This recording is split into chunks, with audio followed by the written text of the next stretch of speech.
Name's Roger Boaty. Mr. George, Roger Boaty.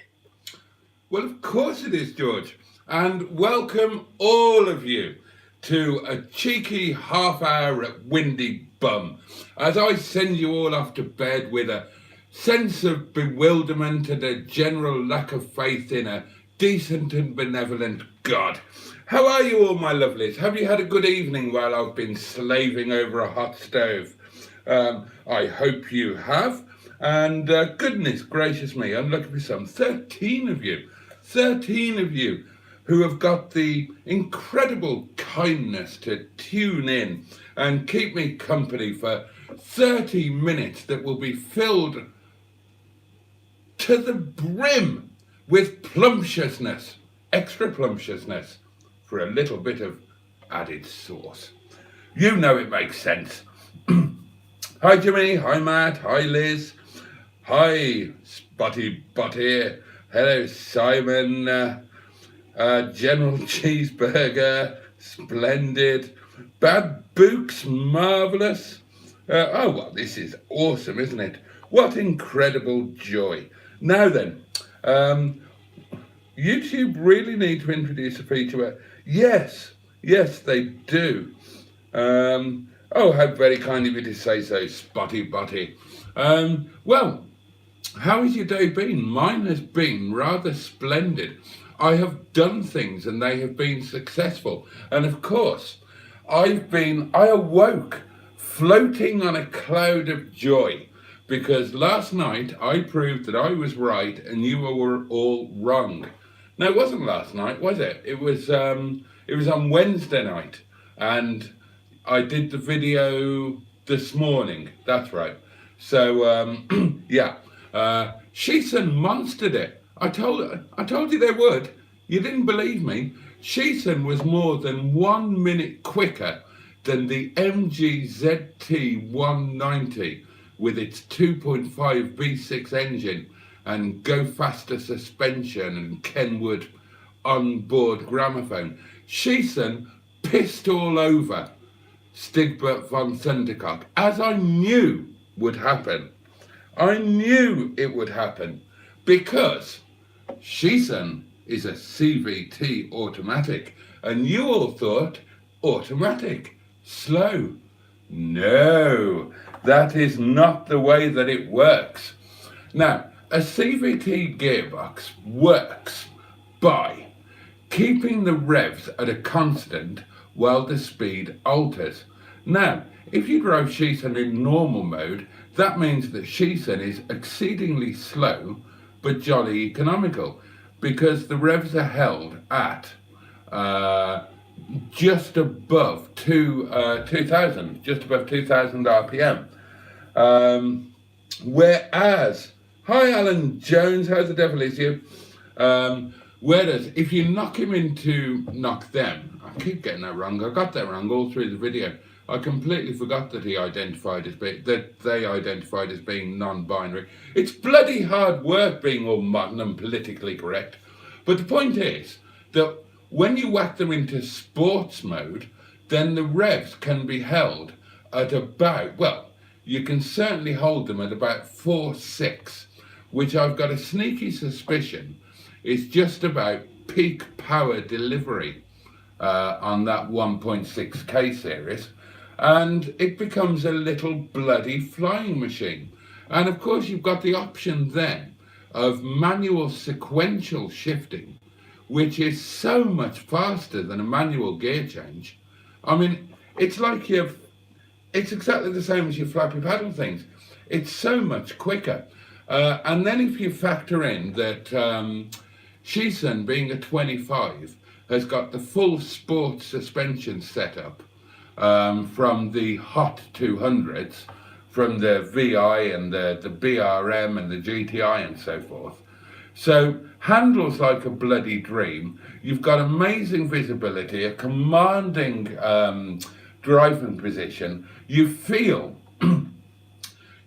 much more inclined to get nearer the kind of 100% of the car's capability than you would in virtually any other car. So you ally that to that fantastic little 1.6K series and that amazing gearbox. Of course it was going to be quickest. How could you ever doubt it? And I was delayed on that run. I was delayed by multiple traffic lights, and it was wet and it was dark. I guarantee you I will knock a full 2.5 minutes off that time in Shison, and nothing will come close. A minute quick, over a minute quicker than the ZT. I'm telling you, that little car is an absolute bloody flying machine. If you think back to 2 of Mustard's videos, one where he did the test drive on it, and when I told him how to drive it quickly, he was rather surprised. And then he alluded to that in his end of year video when he was talking about the most surprising cars of the year, and listed Shison as one of them, because this unassuming little ladies' automatic shopping car, when you drive it correctly, it's an absolute bloody flying machine. And I knew that, and I told you, and I was right. Now then. Oh, Roger Boaty's here, good stuff.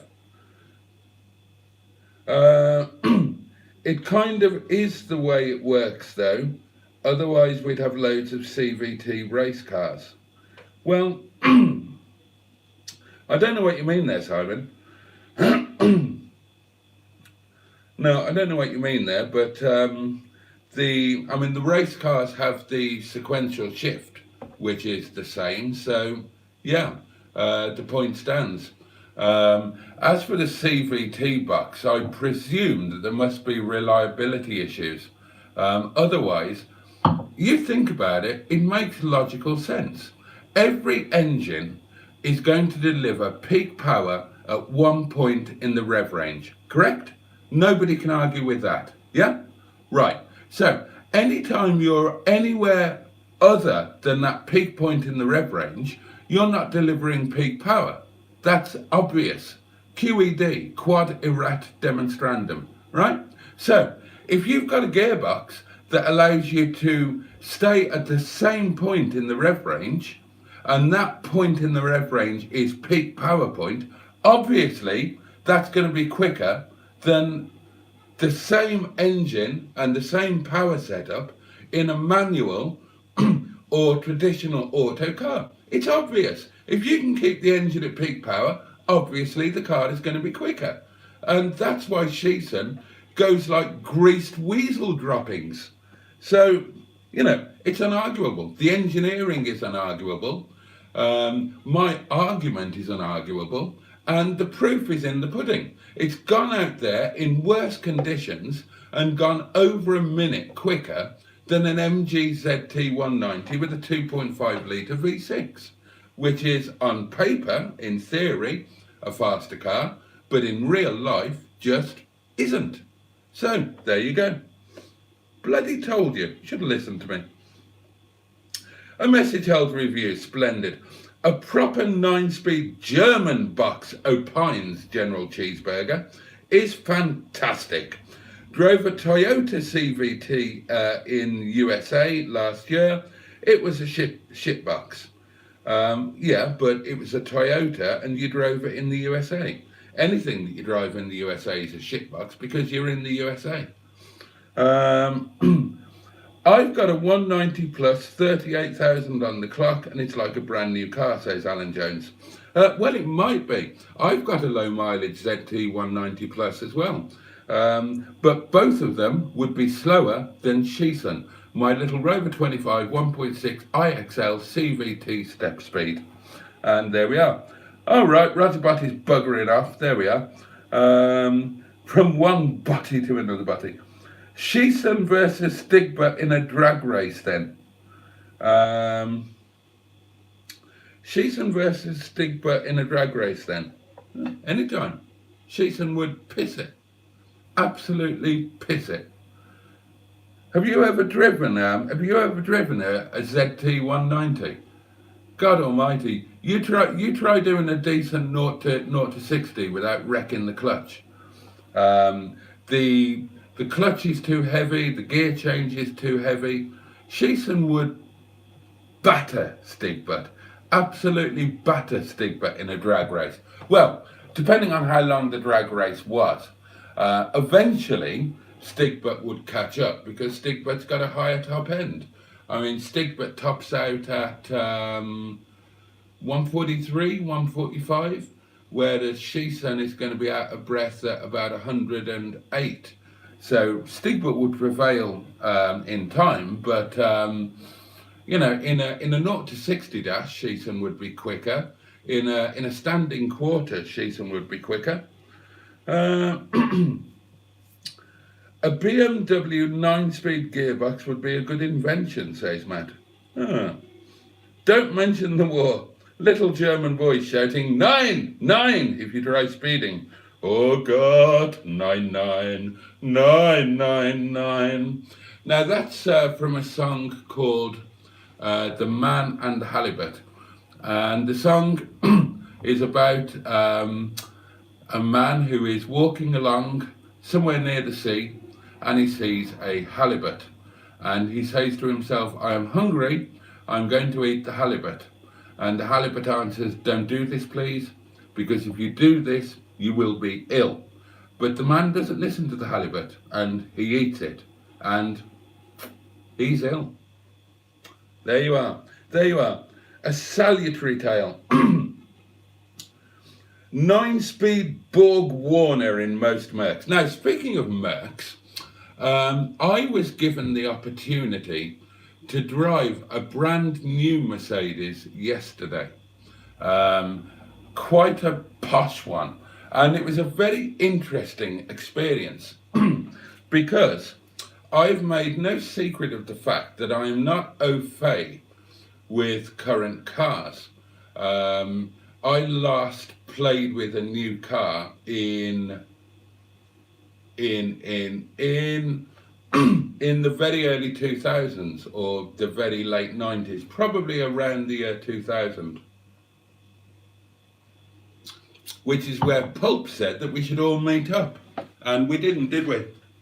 So that must have been a massive disappointment to Liam Gallagher, who is, of course, the lead vocalist of Pulp. Splendid group. Now then, this Mercedes.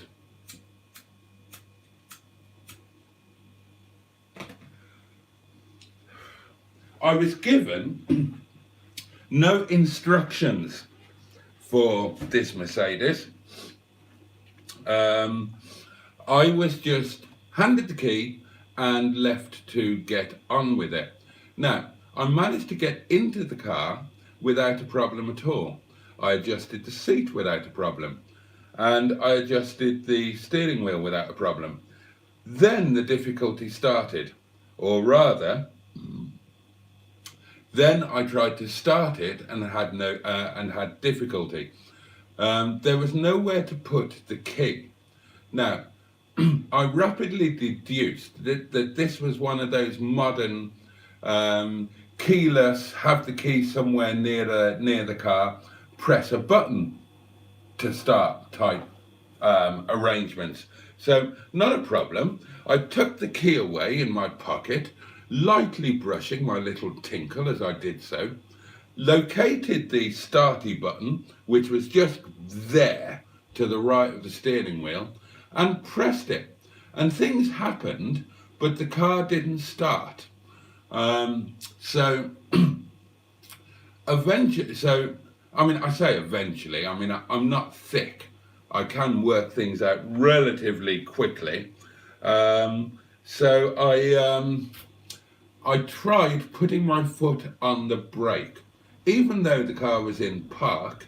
It was one of those flappy paddle chap. It was a sporty type of thing. 2 doors, all sporty with illuminated bits on the side doings. So I tried putting the foot on the brake, and that indeed did the trick. The car did start. Now, the next task was to get the car to move. And so I naturally looked for the gear lever, no gear lever. So I looked for an automatic selector in the normal place, nothing there. So then I thought, has it got one of those twisty knobby things? And there was indeed a twisty knobby fellow, where you might expect the handbrake, or shouldn't call it a handbrake, should call it a parking brake, where you might expect the gear selector or parking brake to be. There was a twisty dial chap, and but it wasn't the correct twisty dial chap. So I did a very rapid inspection of the interior of the car, acutely aware that to those watching, I could potentially look like a bit of a duffer if I got into this stupidly expensive, stupidly fast Mercedes and wasn't able in any way, shape or form to make the thing go. Me, with all of my decades in the motor trade, having driven every exotic car that you can think of, and now a YouTube phenomenon with over 674 subscribers, and I'm sitting there in this car unable to make the fucking thing go. So I thought, well, I'm not having that. So I quickly scanned, and there was a doing in front of the, what I assume to be the wiper stalk on the right hand side of the steering wheel, and that in some way operates the doings. So the car's in park, and I tried flicking it down, nothing. Tried flipping it up, nothing. And then I tried pushing it in, and that did the trick. Pushing it in moved it from park to neutral. Oh, hello, Mustard's here. Hello, Mustard. How the devil are you? My dear chap, I was talking about you only the other night on the live stream. I was saying how happy I was for you. That the 420 GSI Tourer had come into your life. Because I know that you will already be head over heels in love with it and planning a long and happy relationship. And I think it's the perfect car for you. And I said as much on my live stream, because I know that you love an R8, and you've got there a very rare R8, one of the rarest and most sought after variants, in what even I will admit is a splendid colour with a gorgeous interior, and being a Tourer, you know, it qualifies as a family car as well. So I'm genuinely chuffed for you. I can't wait to come down on Monday, or come up on Monday, and set eyes on the thing myself. Yeah, don't even think about getting rid of it. You know, I'll sit on your head if you get yourself into a situation where you have to get rid of that. It is the ideal car for you, dear boy. Anyway, what I was doing, Mustard, I was telling them about this Mercedes I was given the chance to drive. It's a brand new thing. It's all 2-door. It's one of the sporty chaps. And I was just telling them that I've managed to get the car started. It's all keyless, and you know, I figured out that I have to have my foot on the brake. I have to have, oh, I don't know, a belief in a female god. And I've got the car started, and I was then trying to get it into gear. And I found a little lever on the steering wheel. I've wiggled it up and down, didn't work. I've pushed it in, you know, as if you're washing your windscreen or sounding your horn. And that moved it from park into neutral. And then you could use the up and down quadrants on this little lever. And having selected drive, you could then use your flappy paddles. So, well, to cut a long story short, I managed to set off in this stupidly expensive Mercedes and drove it as if I'd stolen it and had a whale of a time. The only sadness about the whole thing is that it was completely unexpected. The big boss came for a meeting with me, and he just bought this new Mercedes, threw me the key and said, go and drive it, it's amazing. I had no idea that was going to happen, and I didn't have any filming gear with me. I didn't have a camera mount. Even my phone wasn't with me, it was in the car. So what would have been an amazing video, I wasn't able to film. Hopefully at some point I will film it. But I tell you what, whoa, what a thing, what a thing. But it wouldn't beat Shison on the drive home. No, not a chance. Shison is unbeatable. Unbeatable. And that is another example of me purposely mispronouncing a word for my own pleasure and amusement. You may remember that memorably and repeatedly I mispronounced the word bibli on a previous live stream, and I enjoyed that very much, and I hope that you did too. Now, I would like to move on to other triumphs, but I will read some of your comments first, in case they're interesting, or Dave Smith has popped up. He's obsessed with me, that man. No, where are we? Boaty says, _ Have you considered doing watch reviews? What, have I considered reviewing a watch? Well, what I've considered reviewing are all of the things that I need. And I've also considered emailing the companies that flog them and trying to get them as freebies for me to review. Now, what did I come up with? Oh, there was something that I really needed and I can't afford. So I thought, oh, I know, I'll review it and get it for nothing. And I can't remember what it was, which is annoying because I'd planned to email them in the morning. Perhaps I'll remember in the morning. What the bloody hell was it? I need to email somebody about a dash cam because I want one of those. But there was something that I thought, I really need that and I can't afford it, and that's annoying. And then I suddenly thought, well, I'll just email them and ask for a free one on the basis that I will test and review it. So you're asking me about watches. Yeah, I would gladly review a Rolex or a Patek Philippe as long as it was given to me for nothing.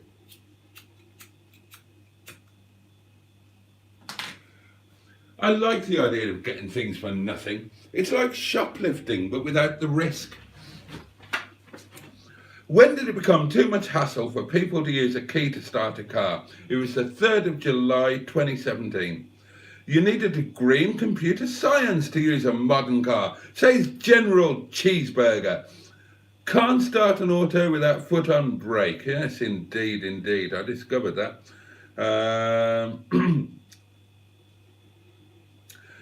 So I started the car, selected the gear, drove into a large-breasted woman's backside and my airbag went off. If this story doesn't end like that, I'm unsubscribing, says Simon. And I'd like a 420. I'll start Corpse Swap. 2023, year of the Torah. Modern cars are absolute shit. Father-in-law at 84 can't work out tyre pressure, monitor system and software. My job for tomorrow.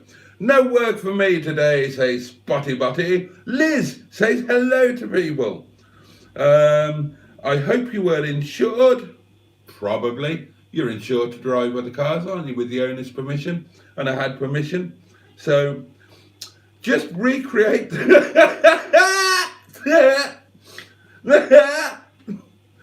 Oh dear. Oh God. Simon, occasionally you excel yourself, dear boy. Just recreate the video by forgetting how to drive one of your own cars. You know I'm going to do that now, don't you?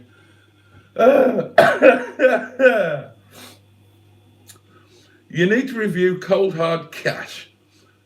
Oh, do reviews of other YouTubers' reviews. Well, I'm kind of going to be doing something along those lines, Matt. Not tomorrow, but on Sunday. I've got a cunning new idea of how to become a famous YouTuber, even more famous than what I am now with my 27 real subscribers. Now then, there's a bit of a thing going on where America, I shouldn't be telling you this, I wanted this to come as a surprise, but I'll tell you anyway. You're not really listening, are you? You don't give a shit. Right, so there's a thing where YouTubists will take other people's footage and put their own slant and commentary on it. And it's a big thing with the auditing. So somebody will upload footage that originally came from the police about them dealing with somebody, and then somebody else will use the same footage but put their thing on saying, this is what the policeman did right, this is what the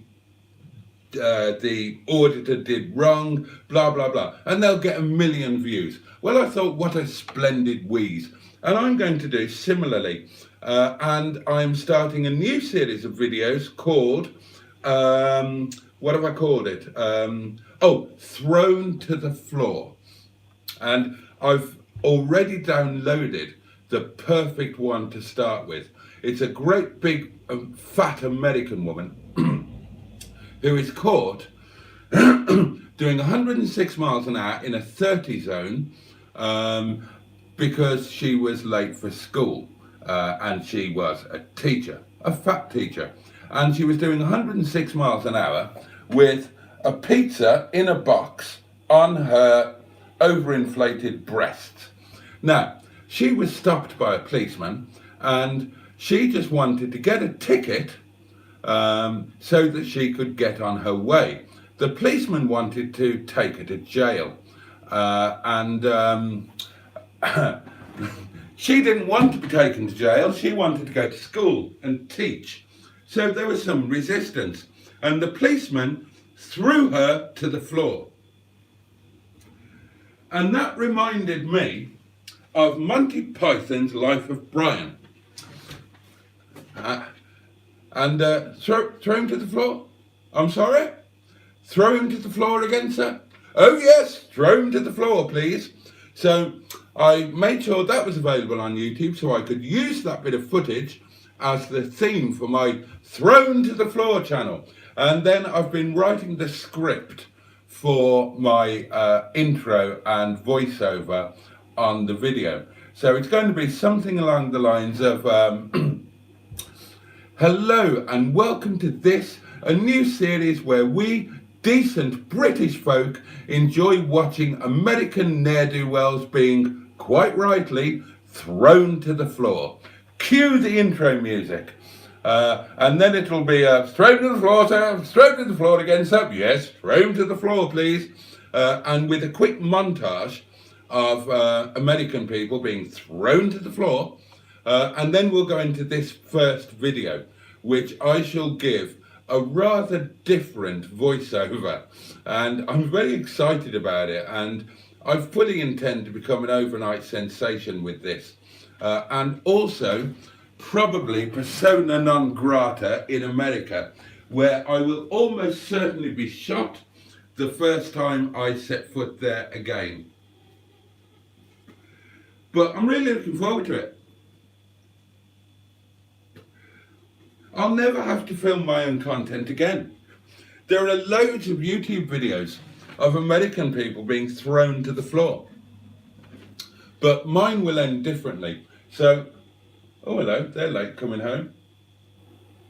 Have they been the dirty stop-outs? My neighbour has just come down the little private driveway.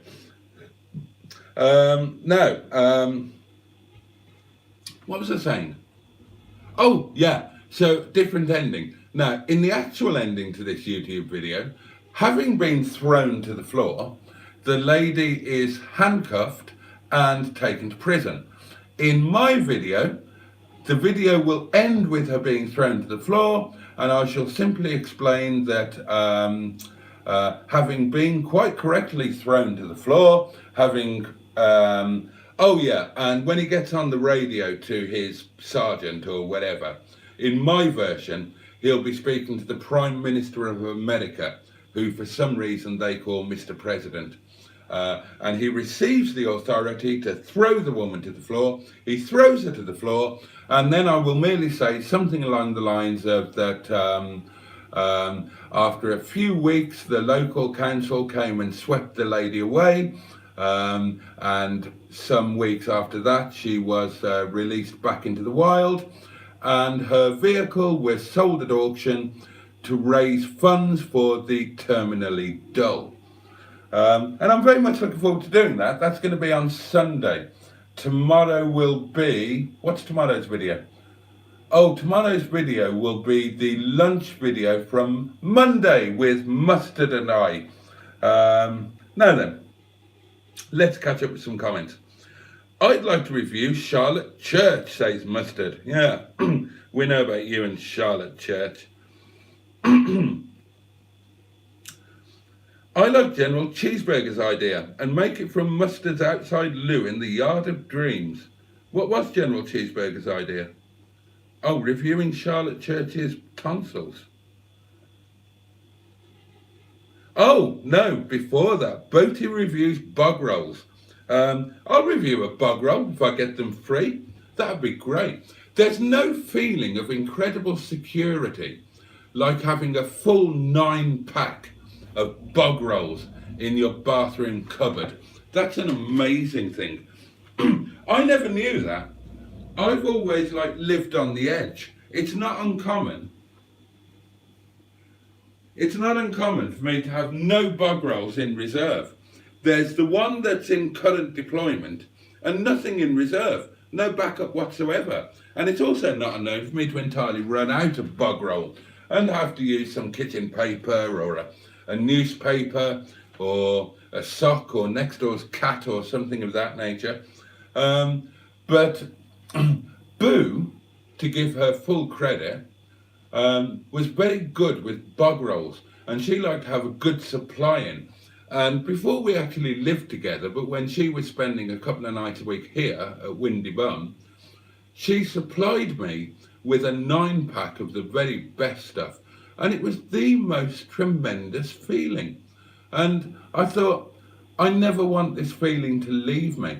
And I'm going to maintain this. I'm always going to have a 9-pack of bog rolls in the cupboard. And I haven't at all. I'm all right at the moment. I've got 3 in reserve. And here is where OCD can be a terrible thing. Now, I have a blue theme going on in my bathroom. As you would know, if you watch the short that I made whilst I was in the bath and extremely naked, there was foam. How I didn't get thrown off YouTube for that is beyond me. Apparently they don't mind me being naked, which is useful information for the future. Now, my toilet roll of choice is Andrex Supreme Double Quilted. I love that stuff. It's absolutely top of the range toilet roll. However, it comes in purple themed packaging, where the Sainsburys own brand version of it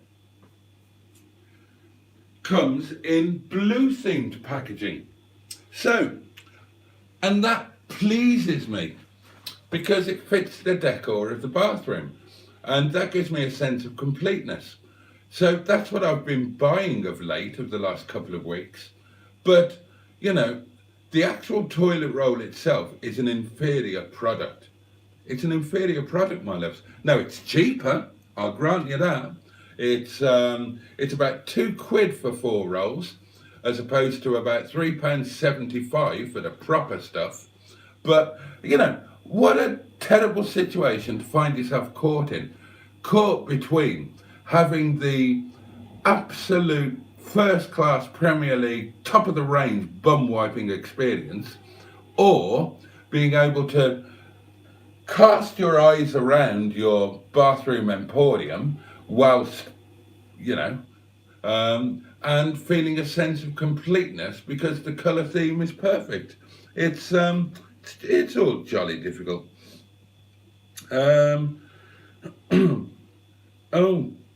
Oh God, oh Spotty Botty, I'm so sorry. Oh dear me.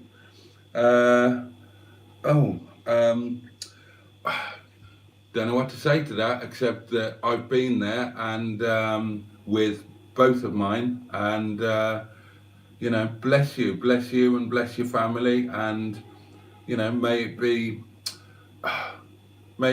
peaceful. Oh, what can you say? What can you say? The great certainty that comes to us all. Have you ever watched a film with Nail and I? Because if not, you'd love it. No, I haven't. But it sounds as if I should. Sounds a bit like Rude Guy does the Clangers rude voiceover. Ah. Yeah, we're all sending love to either Spotty Botty for the reasons that he's outlined. I won't shout it out there, but we all send you love and strength. I think strength, because I mean, it's bad enough for the person in question, but it's so hard for the people around as well. So we send you love, thoughts and strength, and prayers if you're that way inclined. If you ever need to talk, we're all here for you. This sounds like Alan Partridge in Crash Bang, what a video. What, has he done the same thing? You need some footage of American teenagers living with their mum. The next morning they can utter the words, "Freeze you mother." Yeah, it is Spotty Botty, it really is. Oh dear. Well, yes, Mustard, when needs must, yes. There was a large ginger Tom, and when the people in the bottom cottage moved in, this cat decided it didn't want to stay living with them, and I can't blame it. I mean, they look like dreadful people. I don't know, not my sort of people at all. And it decided to live with me until I tried to wipe my bottom with it. And then it had the decency to bugger off. And now it lives with a series of other people. It like house hops around the village. Is anyone watching UFC tomorrow? Should be an interesting main event. I don't even know what UFC is. I can't remember the last time we didn't have at least half a massive multi-pack of bug rolls. No one likes a show off, Simon. Don't you hate it when you're touching cloth and you run out of bug roll? Oh, it's the ultimate farting championships. Yeah, I'd enjoy that. He's got a blue thing going on in his bathroom. Boaty does porn. I don't do porn. I've spoken about this before. Your OCD stuff is going to ruin you. What, you think it hasn't already? Never run out of toilet paper. I buy in bulk, always have 50 in stock, says Jimmy Quinn. Good God, 50. Dear me. Well, that's absolutely extraordinary. You're not bringing everyone down, mate. And on a serious note, that's exactly what this community and any decent community is there for. We're all going to go through shit. It's life. Shit's going to happen to all of us. And, you know, whilst whilst it can be necessary, healthy, to have a break from it, to have something else there to lift your spirits, a bit of escapism, we all need that. Nobody should ever feel that they come into a live stream here or into the Facebook group or wherever and have to cover anything up that they're going through. No, put it out there, talk about it. We should all do that. God knows I bore you enough with my troubles. And yeah, so you're not bringing us down at all. And it's, you know, it's lovely that you feel able to share it with us. And, you know, I hope the fact that even though you're at the other side of the world from most of us, I hope that somehow the strength that we're all wanging in your direction is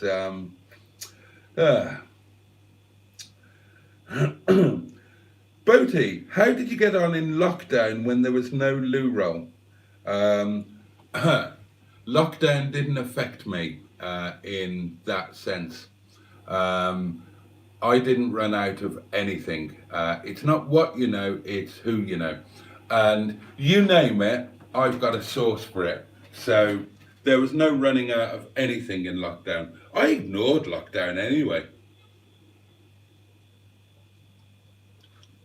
I just carried on entirely as normal, as did everybody else here. You know, we live in an incredibly rural location, and if anything is going on, it's farming, and you know, nothing stops farming, nothing stops nature.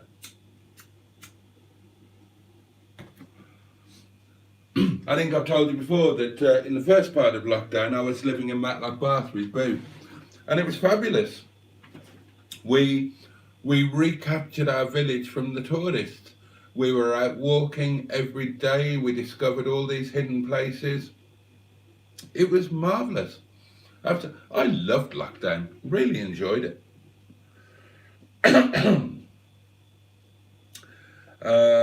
F1 tomorrow, yes! It's an F1 weekend, the first one of the year, and I just couldn't be more excited.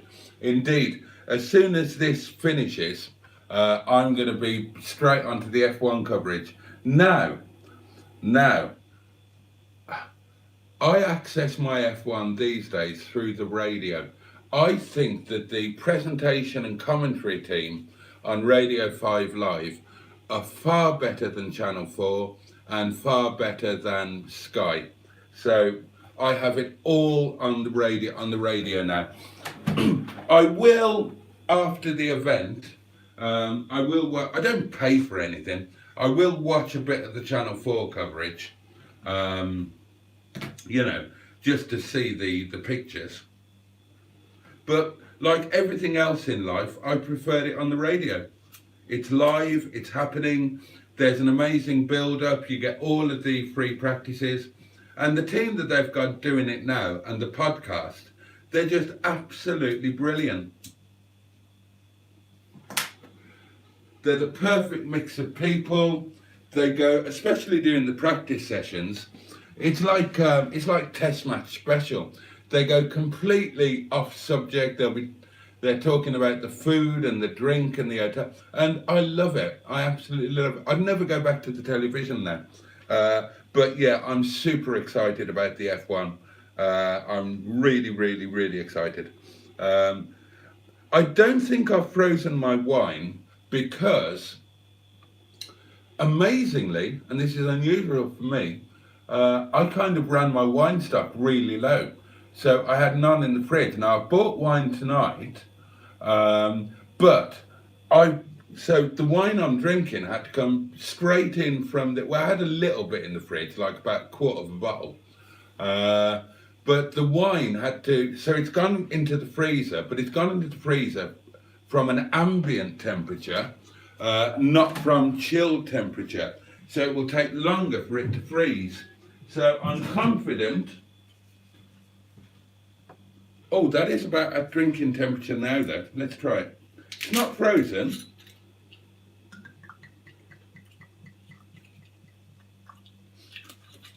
That feels about right to the touch.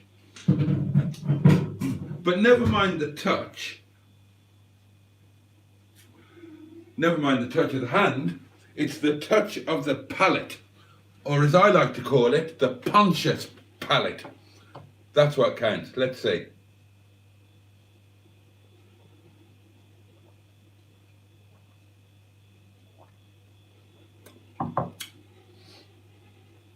Nearly there. Another 5 minutes.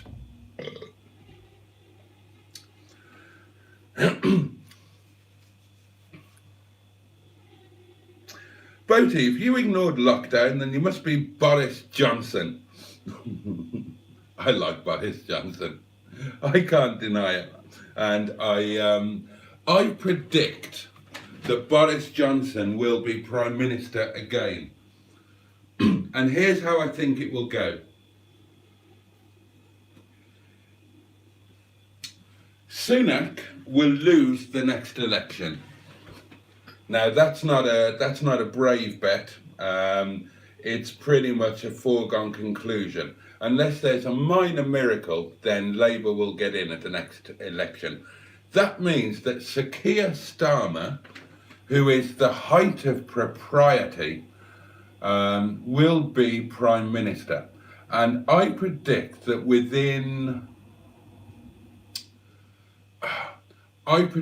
the populace will very quickly become bored of Keir Starmer, and that they will seek somebody very, very, very different from the Conservative Party. So Sunak will get ditched, and Johnson will come back in because he will suddenly become once again the man that will inject personality, charisma, so on and so on and so on. And, you know, we know that he has higher poll ratings than any other Conservative leader in living memory. And we know that he carries that through and comes out with the results at the election. So that's what I predict, that Labour will get in, Sunak will be ditched, Johnson will be the candidate in the next general election, and he will get in once again with a hefty majority. I haven't praised my wine. That's why I visit this fine community, to take my mind off it for a short while. Yeah, exactly, and glad to be here for you, all of us. F1 spoiler. Mercedes are shite again. Yeah, I know. By the way, With Nail and I was a brilliant film, says Mustard. Even the title is funny because it's incorrect. It's a classic, agrees Simon. My nephew, says Matt, said I have no life. Turns out he's right. I bought a bag for life and the fucking thing's still empty. Huh. Yeah, it's in my top 10. Oh, have I got a top 10 of films? Don't know if I've got a top 10. I've got a top 3 of films, and I will tell you what they are because you should watch all of them. My top 3 films of all time are La Course en Tête, A Sunday in Hell. I'll translate that for you because you wouldn't understand it in the original language. La Course en Tête, well, I didn't translate La Course en Tête because that's French, you'll understand that. I did translate A Sunday in Hell because you wouldn't stand a chance of understanding that in the original language. And my third favourite film would be Claude Lelouch's film C'était un Rendezvous. And if you've never watched that, watch it. Get your bum onto YouTube as soon as I'm done and watch it. Can I think of any others? Oh, I'll give an honourable mention. Honourable member, that's a Freudian slip, isn't it? I'll give an honourable mention to C. Giorgio. Yes, Giorgio. which was a film that was so awful it was good. And it was the one and only feature film that Luciano Pavarotti made. It's absolutely dreadful, but it's wonderfully dreadful and charmingly endearing. So there you go. Well, that's a poor show. You didn't alert us to the wine situation when we arrived. You need an intern. I do indeed. Disappointing when the wine doesn't freeze. I missed the wine turd. It'll happen. When is the week-long live, Boats? Some point after the clocks go forward, when life gets a little bit more interesting. And yeah, I'll try and ring the changes with it, and I'll do outdoor stuff as well. I'll put the old data roaming on, and I'll take you outside. And we'll do some stuff in the garden, we'll visit some places. I'll take you to a massage parlour and a strip club and the casino, and we'll have a laugh with it. Boris saying wanker on live TV the other day was hilarious. I missed that. I predict World War III, says No Cap Popeye, which is a name I don't recognise. How can a Serb be the leader of the working man's party? I think we need Lord Such back. Bloody hell.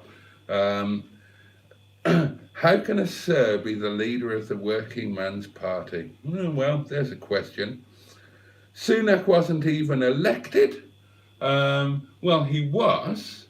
He wasn't elected by the general population, but he was elected by the Conservative Party.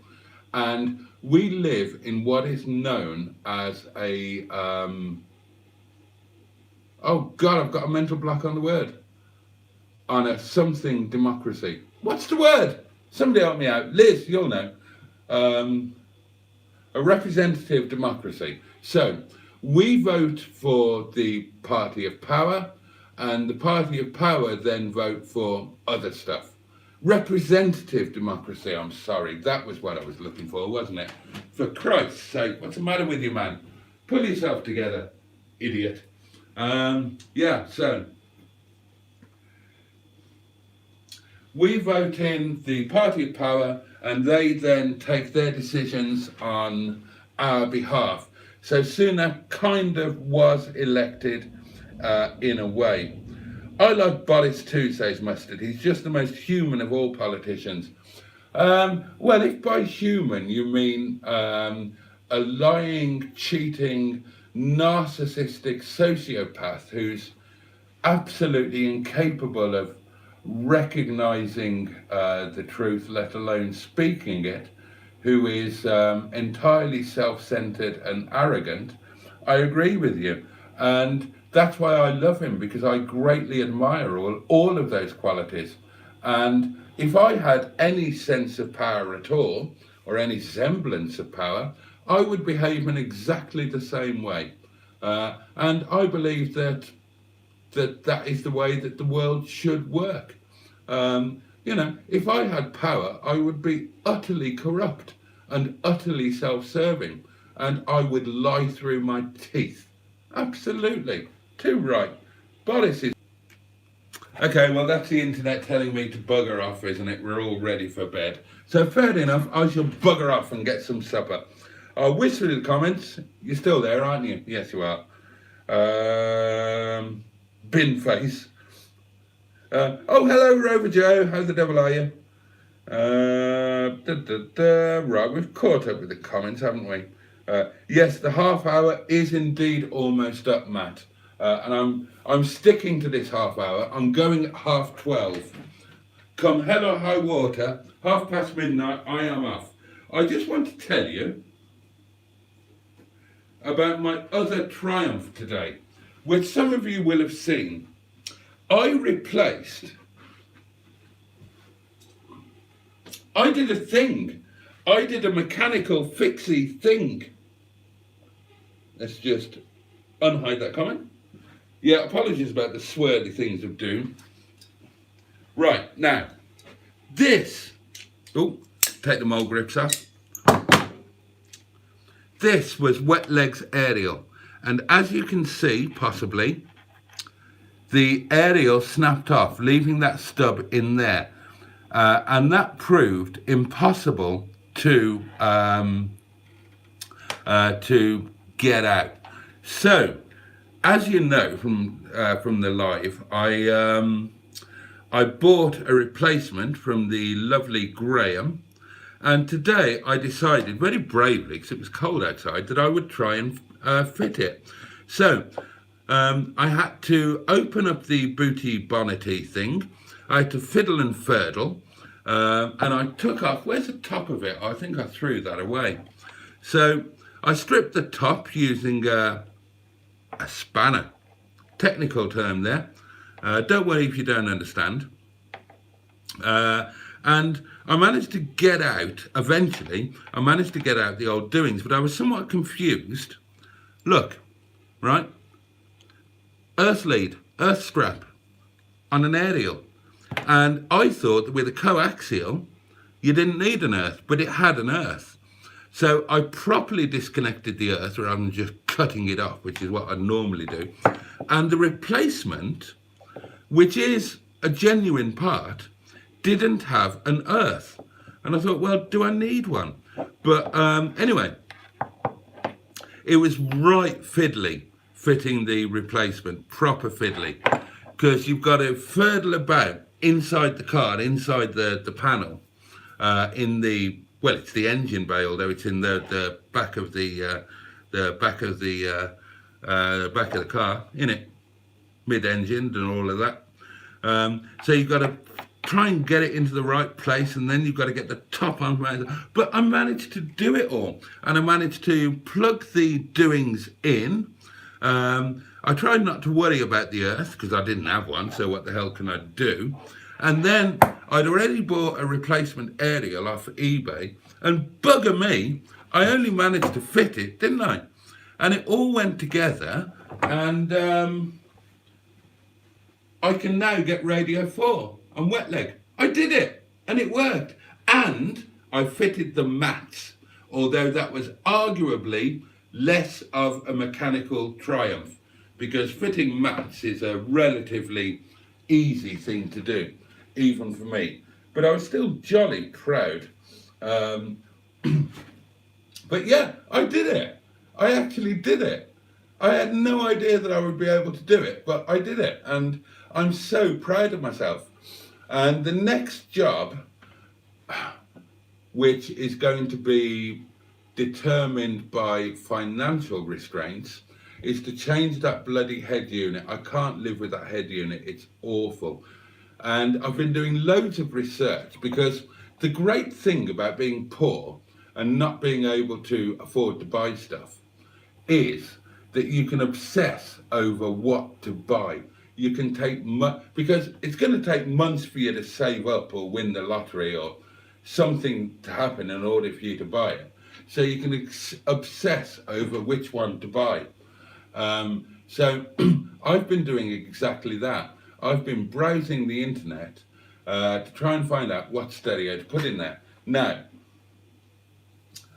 the one that Matt pointed out, the Chinese MG from the Chinese MGTFs, that is tempting. That is tempting. It's got USB, which is useful. It's got an SD card slot. The USB is great because it means that I can charge my filming camera or my sat nav without having to swap the cigarette lighter for a thingamabob. But it's just a CD player. It's not Bluetooth or anything like that. Now, I've been looking at the original tape players, and to be honest, if one came up that was guaranteed working, you know, fully 100% working at a reasonable price, that's probably the route that I'd go. But they're asking stupid money for them, and they don't even guarantee that they work, or they don't come with a code, or they work a bit, but the display is partially buggered or something. So the other option is to go modern or modern-ish. So I thought, well, what about a period aftermarket replacement. So it's aftermarket, but at least it's period aftermarket. And then I thought, well, what would they have had? Oh, and I've looked at the Blaupunkt business CDs that the later TFs had. Again, they're asking stupid money for one of those. So it'd be nice to have something with MG written on it, wouldn't it? And one of those later CDs would be great. Like, I should have nicked the one out of Gladys, shouldn't I, when I had the chance?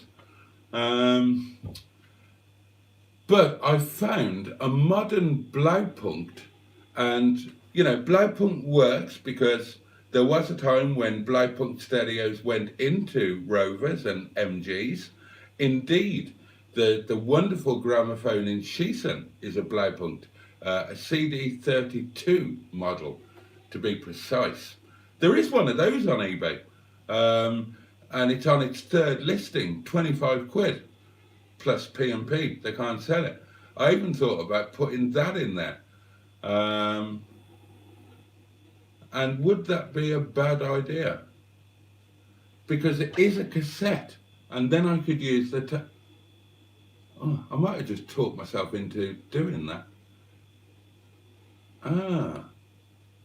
But one was never fitted to a TF, so it would be wrong, or an F. But it would be a kind of right sort of wrong, and it's a wonderful gramophone, one of which I'm very fond. It's the same one as in Shison. But it would say Rover on it. Yeah, it would say Rover on it because it was never fitted to an MG. So when it lights up, when it powers up, it would say Rover, and that would be annoying. Couldn't have that in an MG. I would literally shit myself every time that happened. Anyway, so I found this Blaupunkt one that's all modern with Bluetooth and auxiliary in and USB, but it's retro styled, and it looks a bit like the business model that was fitted to the 45 and the TF. I'm not sure if they're current, but you can buy them new. They're about 90, 100 quid on eBay, and I'm thinking that might be the way to go. But it's all entirely theoretical because I can't afford to buy any. I'm so skint at the moment. I don't know why I'm more skint this month than I am usually. Well, I do know why.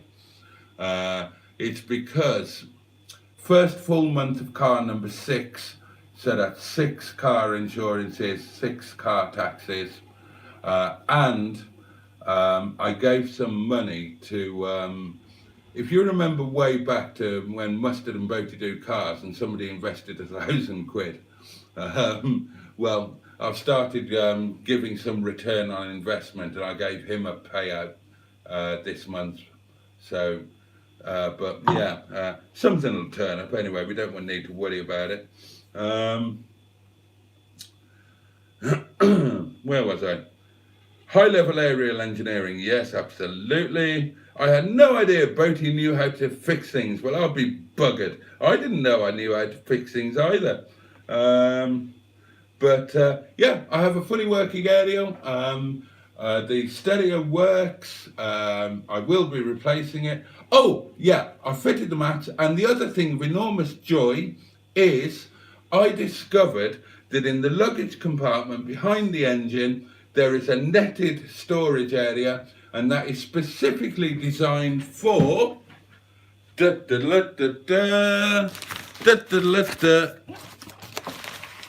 Oh, it's not there.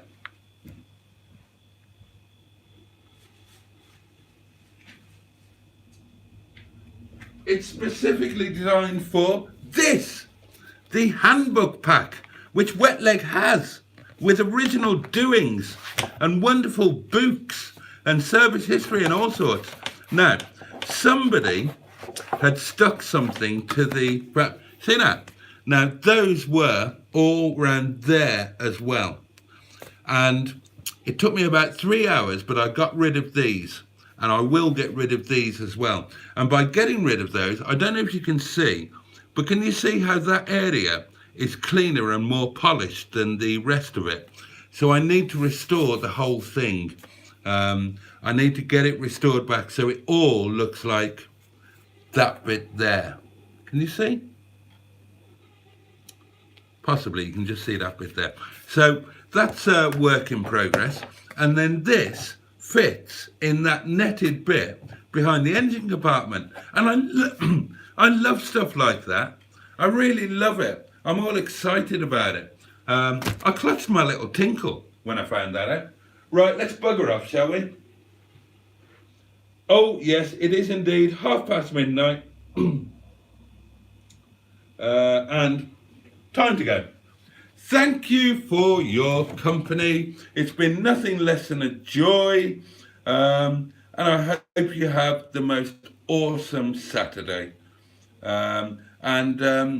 Yeah, all of our love to you, Spotty Botty, and your family. And bless you all. Oh, why has that happened?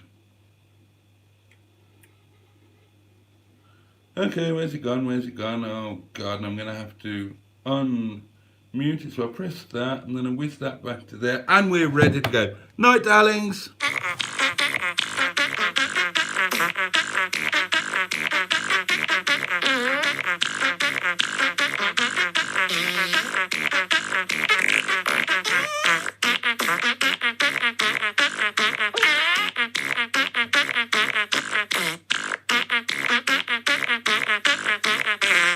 Oh, why?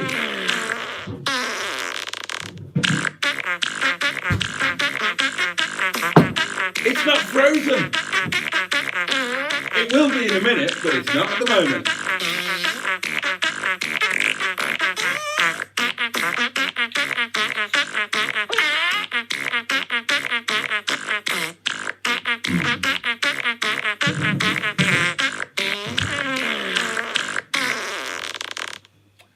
Have a safe and peaceful night, darlings. Stay safe, stay warm, take care.